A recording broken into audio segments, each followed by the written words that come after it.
And good evening once again, and welcome to Calvary Chapel Heartland. Here, a ministry in Middle Georgia where we just seek to teach God's Word. And thank you for joining us here tonight. We're here on Wednesday night doing the Word on Wednesdays.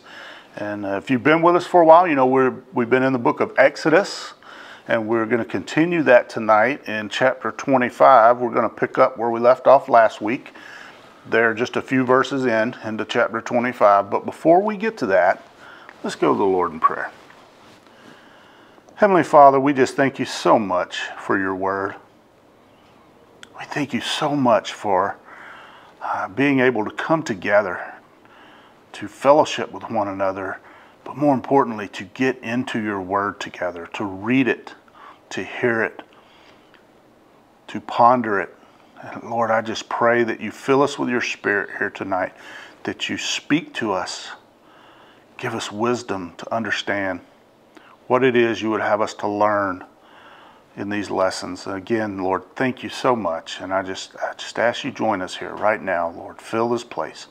In Jesus' name, amen. So over the last few weeks, last couple of weeks in particular, we've been looking at, we looked at the law, basically. So Moses had gone up on the mountain, and God had started by speaking to everyone, the 10 Commandments, and then he called Moses up on the mountain, and then he gave him the law that would enable the judges to be able to judge, so that they would be able to get along with one another, have some in a civil society, have some responsibilities and liabilities and things like that. And then God calls him back up and he brings the elders with him, and they enter into the covenant. And that's what we looked at last week, right? The Israelites entering into this covenant with God based on his law. And then we see God start to instruct Moses, in a different way. So now that you've entered into this covenant, Moses, now I want you to build a sanctuary. Build a sanctuary for me so that the people will see that I'm there with you at all times, right? A place for me to dwell among you. A way for the people to be assured that I'm here, right? A place where they would be able to meet with him. Now, it would only be the priest representing the people that would be able to go into and meet with God, and the high priest only once a year into the Holy of Holies. And we'll see all that play out as we go through this. But right now, God's just giving him the instructions. He started out, and we finished in verse 9 of chapter 25 last week, where he, with the very beginnings of, bring me an offering, and basically he was telling them to collect all of the materials that they're going to need to build this sanctuary. And so they collect all the materials. And then God tells them, beginning in verse 10 there in chapter 25, he's going to start giving them instructions of how to start building some of the furniture that's going to go in this place. So let's look at that. Let's begin in verse 10 here in chapter 25 in the book of Exodus. And God's word reads, "And they shall make an ark of acacia wood. 2.5 cubits shall be its length, 1.5 cubits its width, and 1.5 cubits its height. And you shall overlay it with pure gold, inside and out you shall overlay it, and shall make on it a molding of gold all around." So what we see here is we see the beginnings of an ark. You're to make me an ark. What is this ark? It's the first time God tells Moses to build an ark, right? Later we'll see it called the Ark of the Covenant. But here it's just called the ark. And he says, you're going to mold it. It's going to turn out to be the single most important piece of furniture, the most important thing associated with the tabernacle. And it's going to be molded after the throne of God in heaven. It was a symbol of the approach to God, of God himself. And it was to be made of acacia wood. That was that hard wood that we read about that they were to collect in the previous verses. Essentially, it's a box. It's not a boat. Many people think the word ark means it's a box. And it's going to be overlaid with gold. It's going to be 3 feet and 9 inches long, 2 feet 3 inches wide, and 2 feet 3 inches high. So it's a decent sized box. But then after these basic dimensions and after the material that it's going to be made of, he goes into more detail. God's going to give even more detail about how it's to be decorated or how it's to be completed. Look at verse 12. He says, "And you shall cast 4 rings of gold for it, and put them in its 4 corners. 2 rings shall be on one side, 2 rings on the other side. And you shall make poles of acacia wood, and overlay them with gold. And you shall put the poles into the rings on the sides of the ark, that the ark may be carried by them. The poles shall be in the rings of the ark, that they shall not be taken from it." So the ark itself didn't have handles, but they were to make handles to go with the ark and then put them in through these rings, and they would be carried. So the ark didn't have handles itself to be carried by. You had to carry it by these poles. And the poles were to be overlaid with gold as well. The poles and the rings, all of this gold, man. So they were to insert these poles through these rings. The purpose and the point of all of this was so the people would never touch the ark itself. They could touch the poles, but not the ark itself. The only proper contact would be with the poles to carry it. 2 Samuel chapter 6 tells us a story about Uzzah, who touched the ark to keep it from falling off a cart. He thought he was saving it because it started to fall, right? But God struck him dead. You see, he was wrong in thinking that God would let the ark be damaged in the first place. He was wrong in thinking that it would fall all the way off the cart, or that God would let it fall. The point was, he wasn't supposed to touch the ark. And even though he had good intentions, he had violated that rule, that law, and so in that wrong thinking.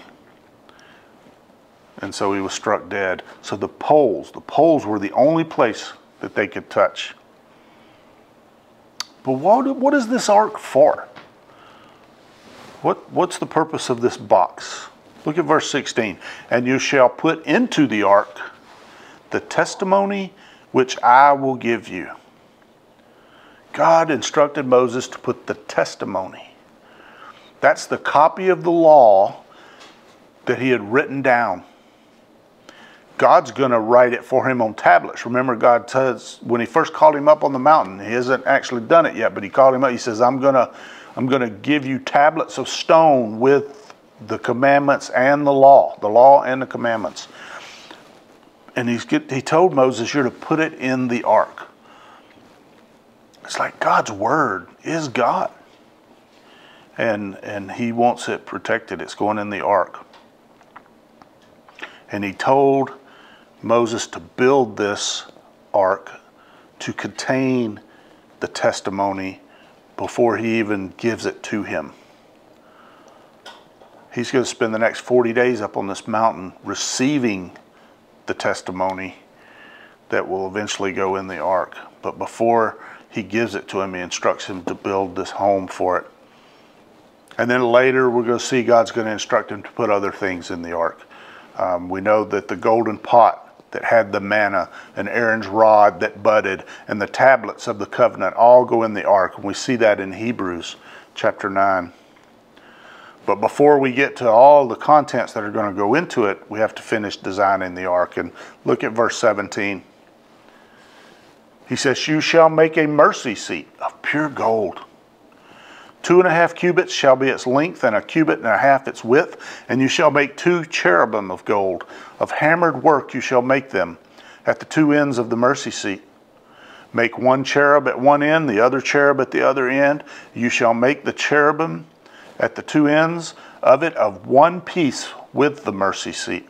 And the cherubim shall stretch out their wings above, covering the mercy seat with their wings. And they shall face one another. The faces of the cherubim shall be toward the mercy seat. You shall put the mercy seat on top of the ark, and in the ark you shall put the testimony that I will give you. And there I will meet with you, and I will speak with you from above the mercy seat, from between the two cherubim which are on the ark of the testimony, about everything which I will give you in commandment to the children of Israel. So the mercy seat on the top of this ark, it's the lid. It's going to be the lid for the ark.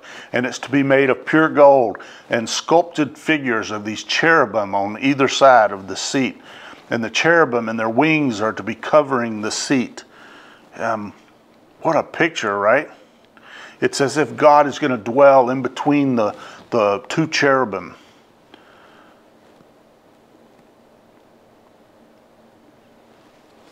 The commentator Kaiser, he translates the ancient Hebrew word kapare or kaperet with the phrase atonement cover. It's the atonement cover. It's a place of atonement, for the place where God is rendered favorable to his people, right? It's where God says it's where I will meet with you. God met with Israel in the sense that he's meeting with the representative, the priest, the high priest, and he's going to meet there on the Day of Atonement, because of atonement. He meets there in peace because of that atoning blood of the sacrifice. And we see that play out in Leviticus. It's where God will speak with them. He says in this passage, I will speak with you from above the mercy seat, from between the two cherubim. It's as if God is looking down from his dwelling place and between the cherubim, and he sees the ark and he sees the blood, the atonement. He knows we're guilty. He knew they were guilty of breaking the law, but it's the atoning blood of the sacrifice that he sees sprinkled on the mercy seat. So when he sees that, its forgiveness can be offered. And it's the same way he looks down on us, right? He looks down on us and he knows we've sinned. He knows you've sinned. He knows I've sinned. And he knows we've broken the law. But what does he see? He sees the sprinkled blood of Jesus Christ on you. If you have accepted him as your Lord and Savior, if you believe in Christ, if you're walking today with him, then that's what God sees when he looks down on you, and forgiveness is offered. It's remarkable that even before God gave Moses these tablets with the 10 Commandments written on them, he's already made a provision for when they fail, because he knew they were going to. He knows that we all will. Romans chapter 3 verse 25 says, whom God set forth as a propitiation by his blood through faith to demonstrate his righteousness, because in his forbearance God had passed over the sins that were previously committed. That Greek word there, propitiation, hilasterion, it's used also in the Septuagint, which is the early translation of the Old Testament from Hebrew into Greek. And it would be read in the days of the New Testament as a mercy seat. That's what it means, to look down on the mercy seat. And so Jesus is our mercy seat. He is the place and the means of our redemption. What a picture. God has given him the blueprints for what is to come. Then he moves on, and he moves on to the next piece of furniture. Look at verse 23. He says, and you shall also make a table of acacia wood. 2 cubits shall be its length, a cubit its width, and a cubit and a half its height. And you shall overlay it with pure gold, and make a molding of gold all around. And you shall make it Make for it a frame of a handbreadth all around, and you shall make a gold molding for the frame all around. And you shall make for it 4 rings of gold, and put the rings on the 4 corners that are its 4 legs. The rings shall be close to the frame as holders for the poles to bear the table. And you shall make the poles of acacia wood, and overlay them with gold, that the table may be carried with them. And you shall make its dishes, its pans, its pitchers, and its bowls for pouring. You shall make them of pure gold. So you're to make a table, a show table, a table for the showbread, and a table made, overlaid. It's made with this acacia wood and then overlaid with pure gold. And all of its ornaments are made with gold, all of its dishes and pans and pitchers. It's going to be 3 feet long, 1 foot 6 inches wide, and 2 feet 3 inches high.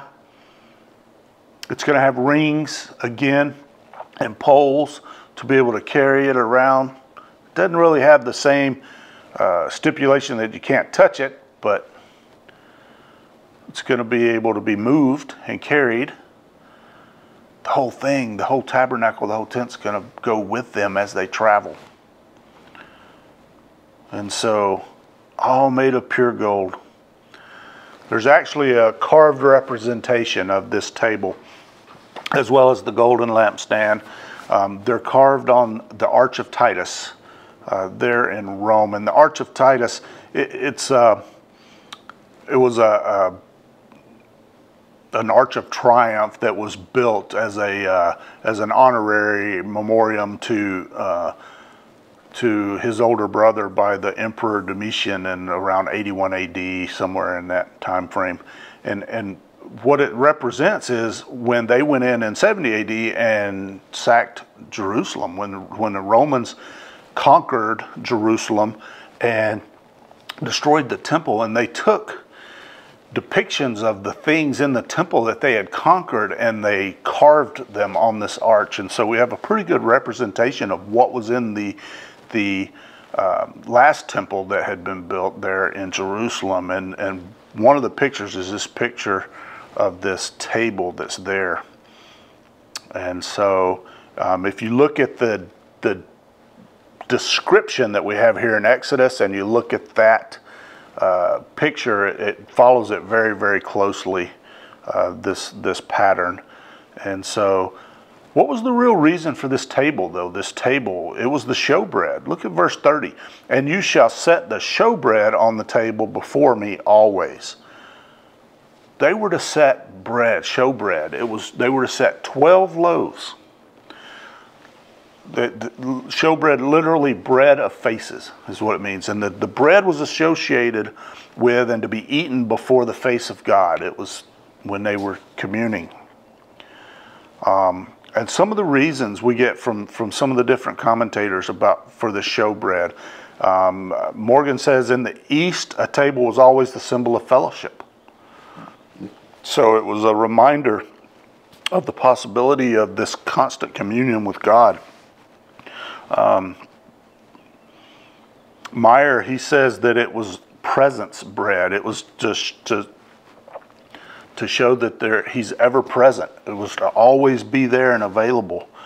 A reminder of that fellowship.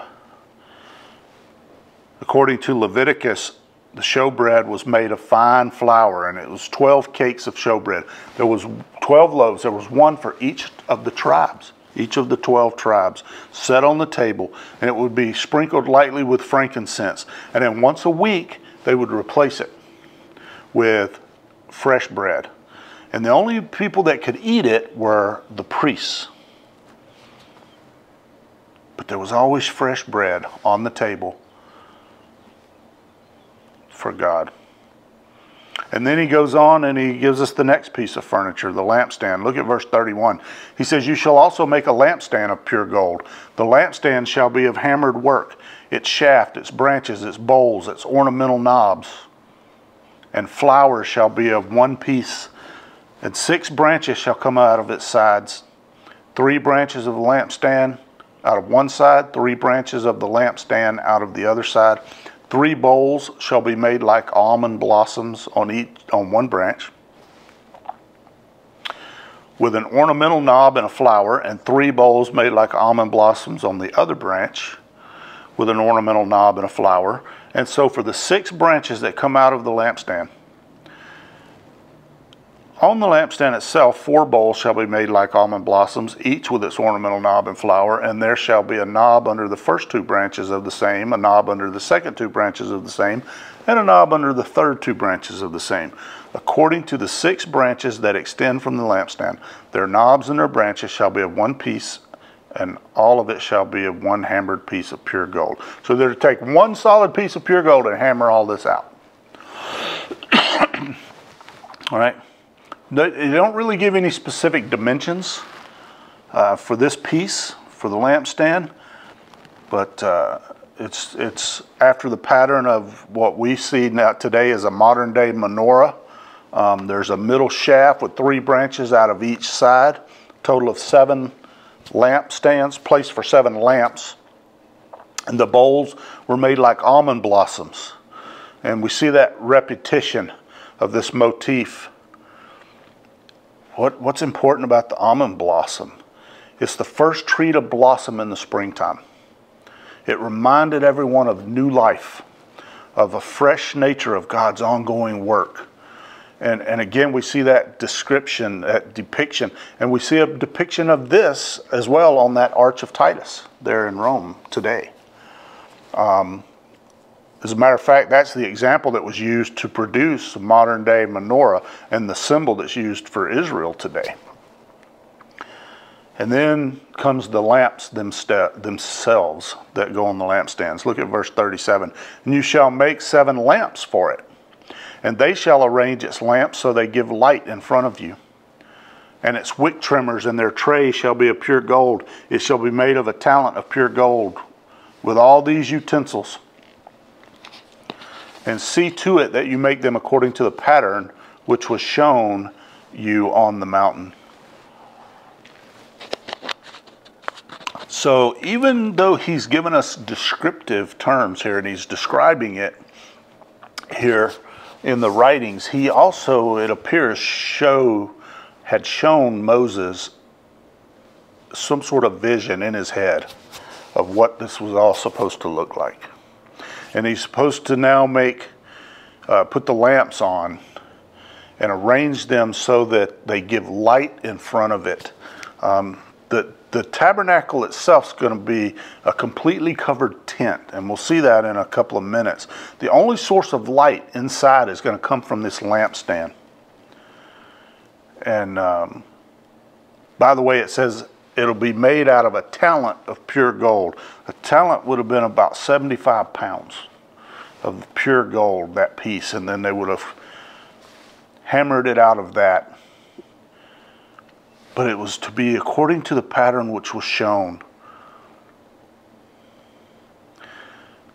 That was first mentioned back in verse 9 when he said that the tabernacle and its furnishings were to be built according to this specific revealed pattern. And here again it's emphasized. It had to be a proper representation of the heavenly reality. And we see that later on. And God revealed it to Moses in a very powerful way. See, this tabernacle is going to represent the court of God's throne. And we see that with the mercy seat and the presence of God himself and the table of showbread, which is Jesus, the bread of life. And finally, the lampstands. Revelation chapter 4 describes 7 lamps of fire were burning before the throne, which are the 7 spirits of God. So in this whole picture, the furniture, the first things he describes before the tent's even built is the mercy seat, representing God himself. The table of showbread, representing Jesus Christ, the bread of life. And now the 7 lamps and the 7 lampstands, representing the Holy Spirit, the Trinity, right here in the furniture. The Trinity represented in heaven. What a beautiful picture. But that's just the furniture that goes inside. What about the tabernacle itself? What's the building going to look like? And that's where we pick up in chapter 26 as we continue. Look at verse 1 in chapter 26. He says, "Moreover, you shall make the tabernacle with 10 curtains of fine woven linen, and blue, purple, and scarlet thread. With artistic designs of cherubim you shall weave them. The length of each curtain shall be 28 cubits, and the width of each curtain 4 cubits. And every one of the curtains shall have the same measurements. 5 curtains shall be coupled to one another, and the other 5 curtains shall be coupled to one another. And you shall make loops of blue yarn on the edge of the curtain, on the selvage of one set. And likewise you shall do on the outer edge of the other curtain of the second set.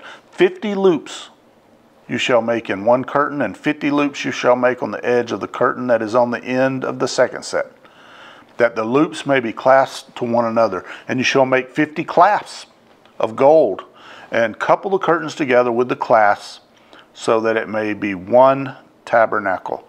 So it's going to be made out of these big, huge curtains, these 10 curtains that are made of fine woven linen. Again, remember the offerings that he said, "You are to bring these offerings to me." And he listed all these elements, all of these materials that they were to bring. And this is why, because they're going to be used for this building.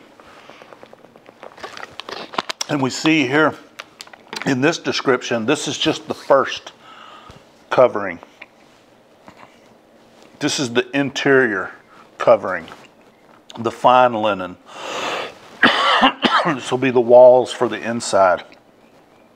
And as the plans for the tabernacle are revealed to Moses, they're revealed from the inside out, as we're going to see here. And we start with the furniture. We had the furniture. Now we have the walls. And as we approach the sanctuary from the outside, see, God's building it from the inside. And he works the same way in us. You know, we live in this life and we look at ourselves from the outside most oftentimes, but God is starting on the inside, and God works his way out as he's rebuilding us, as he is shaping us and molding us from the inside out. Once we accept Christ into our hearts, he begins that process from the inside. And that's what we see being built here. And now we have this, the material that's going to cover the inside walls. Fine woven linen with artistic designs of cherubim again, right? But they would only be visible from the inside. The same as one would see in heaven, as we see in the Psalms and Isaiah and Ezekiel, cherubim around God's throne in heaven. So we have these 5 curtains, and they're going to be coupled together, and they're going to be sewn together. 5 curtains on one side, another 5 curtains on the other side. The 5 curtains, well, each curtain itself is 42 feet long, 6 feet wide. And they're first going to be joined in sets of 5, and then you're going to ultimately join the 2 sections together with these clasps of gold, right? They're going to have a system of loops on them, and then these clasps made out of gold to join the loops together. And it's going to end up being one large tabernacle. It's kind of a spiritual principle here of this method of joining the curtains in unity and diversity. It's the same idea we see in Romans chapter 12, where it says, "We, being many, are one body in Christ, and individually we're members of one another." Take 5 separate pieces on this side and 5 separate pieces on this side, put them all together, clasp them all together, join them together. We as a church join together. There's a different application, though, that we can get from this idea. And that comes from a commentator, Trapp. He says that these 2 great curtains together to make one tabernacle, they might signify that the saints, both in heaven and earth, make one church. Whatever the case is, needless to say, it's 2 large curtains. Huge, heavy, thick curtains. And they're coupled together to make this one tabernacle, this one tent. And this is just the inner layer. The inner layer. There's going to be layers above that. Look at the next layer, verse 7. And you shall also make curtains of goat's hair. So the inner layer is fine woven linen. Now we get goat's hair. It's to be a tent over the tabernacle. And you shall make 11 curtains. The length of each curtain shall be 30 cubits, and the width of each curtain 4 cubits, and the 11 curtains shall have the same measurements. And you shall couple 5 curtains by themselves and 6 curtains by themselves. And you shall double over the 6th curtain at the forefront of the tent. You shall make 50 loops on the edge of the curtain that is outermost in one set, and 50 loops on the edge of the curtain of the second set. You shall make 50 bronze clasps, and put the clasps into the loops and couple the tent together that it may be one. The remnant that remains of the curtains of the tent, the half curtain that remains, shall hang over the back of the tabernacle, and a cubit on one side and a cubit on the other side of what remains of the length of the curtains of the tent shall hang over the sides of the tabernacle on this side and on that side to cover it. So they add an extra, so you got 11 instead of 10 now, panels. So it'll fit around more, and on the 6th panel, that's going to flap over the opening. And it's and we see this goat's hair. Now that's that dark, thick, coarse, like a felt type of material.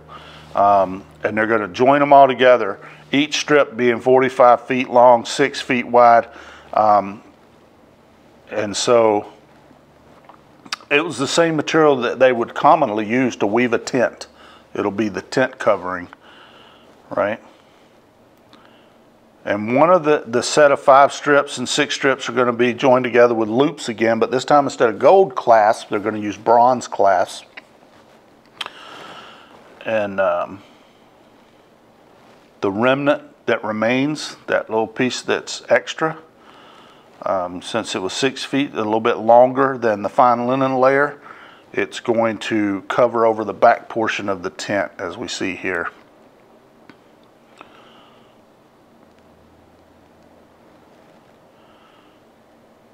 So from the outside, the fine linen layer is completely covered up. It will only be visible from inside the tent. You won't be able to observe anything inside the tabernacle until you're allowed in the tabernacle. And that's the same for heaven. You know, we have a glimpse. John gave us a glimpse in Revelation of what heaven's going to be like. God has given us a glimpse, but we won't see it. We won't be able to see that until we enter into that tabernacle. Look at verse 14. And then he says, you shall also make a covering of ram skins dyed red for the tent, and a covering of badger skins above that. So there's going to be another couple of layers, right? The ram skins is that fine leather type of material that's going to go over the goat's hair now. It's going to be dyed red. He doesn't give specific size or arrangement mentioned here, but it's just going to cover. And then a covering of badger skins above that. That's that porpoise or sea cow type of skin. In other words, you're going to make it durable. You're going to make it waterproof, water resistant, right? It's not going to look particularly beautiful from the outside. It'll be gorgeous on the inside, but from the outside, it's going to be durable. It's going to be water resistant. It's going to be comfortable. It's going to hold in heat. I mean, 4 layers of curtains, one laid on top of the other. A very dry, very comfortable place. And the only light inside will be very dark as well. The only light inside, again, will come from the lampstand and the 7 lamps. So we have the skin of the tent. But what about the frame? What's going to hold all this up? Look at verse 15. And for the tabernacle you shall make the boards of acacia wood. standing upright. 10 cubits shall be the length of a board, and 1.5 cubits shall be the width of each board. 2 tenons shall be in each board for binding one to another. Thus you shall make for all the boards of the tabernacle. And you shall make the boards for the tabernacle 20 boards for the south side. You shall make 40 sockets of silver under the 20 boards, 2 sockets under each of the boards for its 2 tenons. And for the second side of the tabernacle, the north side, there shall be 20 boards. And there 40 sockets of silver, 2 sockets under each of the boards. And for the far side of the tabernacle, the westward, you shall make 6 boards. And you shall also make 2 boards for the 2 back corners of the tabernacle. And they shall be coupled together at the bottom, and they shall be coupled together at the top by 1 ring. Thus it shall be for both of them, and they shall be for the 2 corners. So there shall be 8 boards with their sockets of silver, 16 sockets, 2 sockets under each board. So he gives them the blueprint for how to put all of these boards together, how to attach them together, what they're to be made out of, everything that was needed to build the frame for these tent coverings to go over. And it would all be made of acacia wood and all overlaid with gold. 15 feet each board, 15 feet high, 2 feet 3 inches wide. You had the north and the south side, 20 boards each, right? The back side, 6 boards with 2 corner boards, so a total of 8 more boards across there. And now there are the debates between different scholars about whether the boards were a solid wall or whether they were just a frame for the tabernacle. I think the idea of a solid wall is more likely. And they're joined together with these tenons or tabs is what we call them, with rings. And they would run bars through them. And each board had 4 rings, and the bars would run through. And the corner boards had 8 rings. 4 on the 2 sides of the corners to accommodate all the corners. And they would rest on these sockets of silver. Each socket was made with 1 talent of silver. Each board rested on a base. If you count up all the boards and each socket's 1 talent, the base on each side would have been 264 pounds of silver.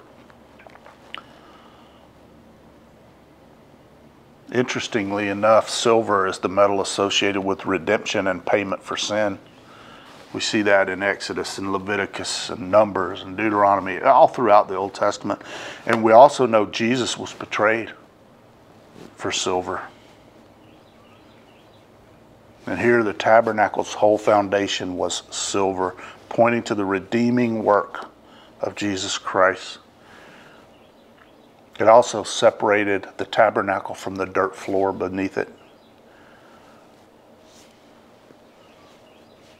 And it's all held together by these bars to hold the boards together. Look at verse 26. And you shall make bars of acacia wood, 5 for the boards on one side of the tabernacle, 5 bars for the boards on the other side of the tabernacle, and 5 bars for the boards on the side of the tabernacle for the far side westward. The middle bar shall pass through the midst of the boards from end to end, and you shall overlay the boards with gold. Make their rings of gold as holders for the bars, and overlay the bars with gold. And you shall raise up the tabernacle according to its pattern, which you were shown on the mountain. Again, acacia wood overlain with gold. These bars to go through the boards to hold them together, linking each board onto the system. The middle bar would actually pass through the midst of the boards so it wouldn't be seen in the boards, kind of an invisible running through the middle of all the boards. Again, according to the pattern which was shown. This repetition of this phrase, God had shown Moses this pattern of what it was supposed to look like. And then he had to communicate that vision to the builders. And God works today in the same way in many ways. And leaders, he shows leaders visions of the work he wants done and his work that needs to be accomplished. And then the leaders pass that on to others and the others do the work. But Moses You know, Moses could have remained silent about what had shown him, and the work would have never gotten done, but he didn't. He did. He was faithful to do what God asked him to do. And then finally we come to the veil and the screen, the opening. Look at verse 31. And you shall make a veil woven of blue, purple, and scarlet thread and fine woven linen, and it shall be woven with an artistic design of cherubim. And you shall hang it upon the 4 pillars of acacia wood overlaid with gold, and their hooks shall be gold upon 4 sockets of silver. And you shall hang the veil from the clasp. And then you shall bring the ark of the testimony in there behind the veil. The veil shall be a divider for you between the holy place and the most holy. So the first veil we see out of these 2 different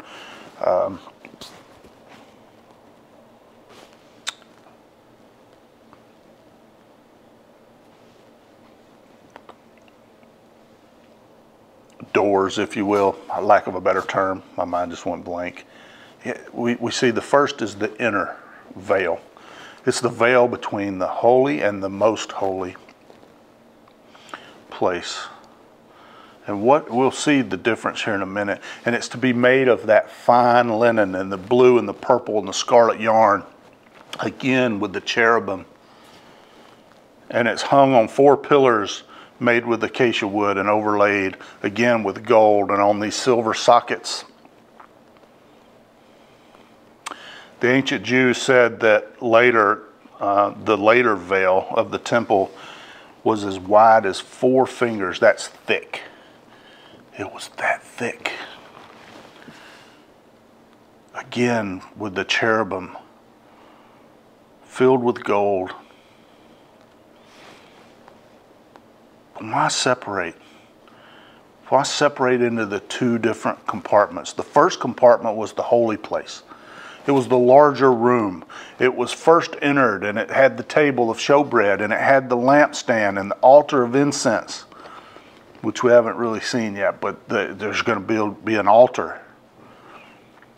Then the second compartment behind this veil was the most holy place, and that's the room where the ark would be put. Put the ark behind the veil. That's where God, the most holy place. And no priest could go beyond that veil into the most holy place except the high priest, and even then only once a year on the Day of Atonement.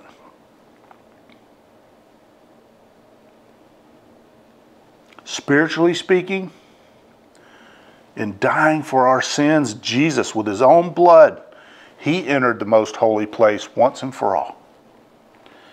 And having obtained eternal redemption, as we see in the Hebrews.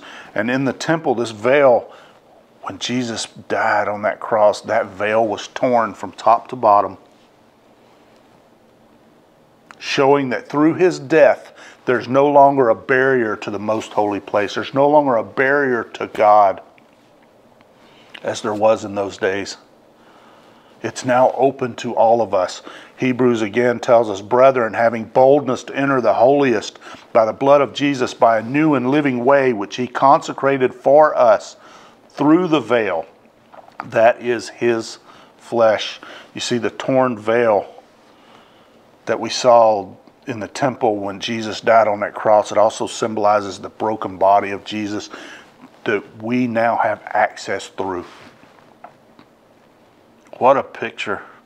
But this huge veil in front of the ark, in front of the most holy place. And then the arrangement of the furniture in these 2 rooms. Look at verse 34. You shall put the mercy seat upon the ark of the testimony in the most holy, as I just mentioned. And he says in verse 35, and you shall set the table outside the veil, and the lampstand across from the table on the side of the tabernacle toward the south, and you shall put the table on the north side. I'm sorry.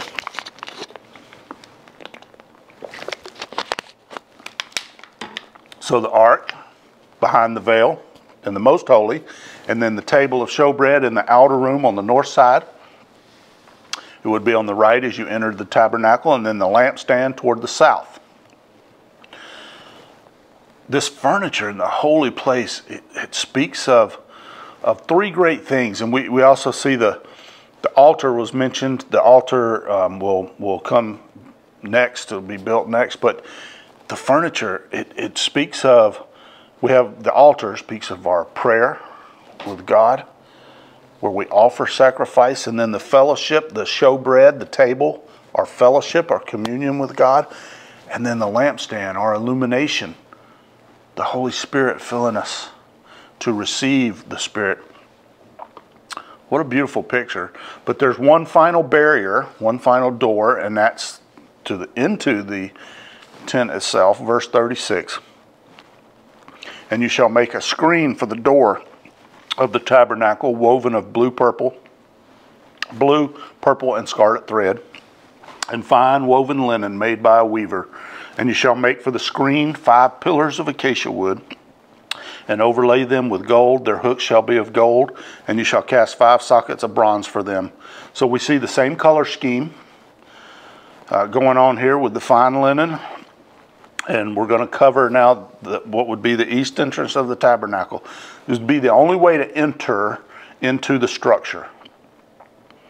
And so the screen is going to hang from these 5 pillars of acacia wood on hooks, right, from these pillars. And again, overlain with gold and set on this foundation of bronze. All just a beautiful picture of the place of God. The entrance to the tabernacle hung on a symbolic foundation of what Jesus did for us. Bronze and brass, refining fire, pictures of purity and endurance through trial. I look at this whole description in this past 2 chapters. And it's a depiction of what's to come in heaven at God's throne. And what a beautiful picture it is and what's in store for us one day.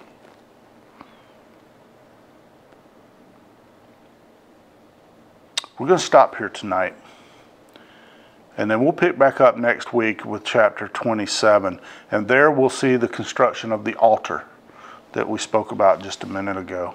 And we'll continue this picture of, and this idea of how they're going to use all of this now to worship God and going forward now that they've entered into this covenant.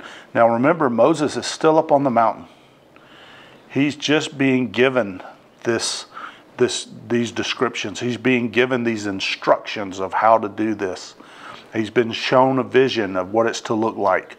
And he's got, there are many more instructions to come before he comes down off that mountain.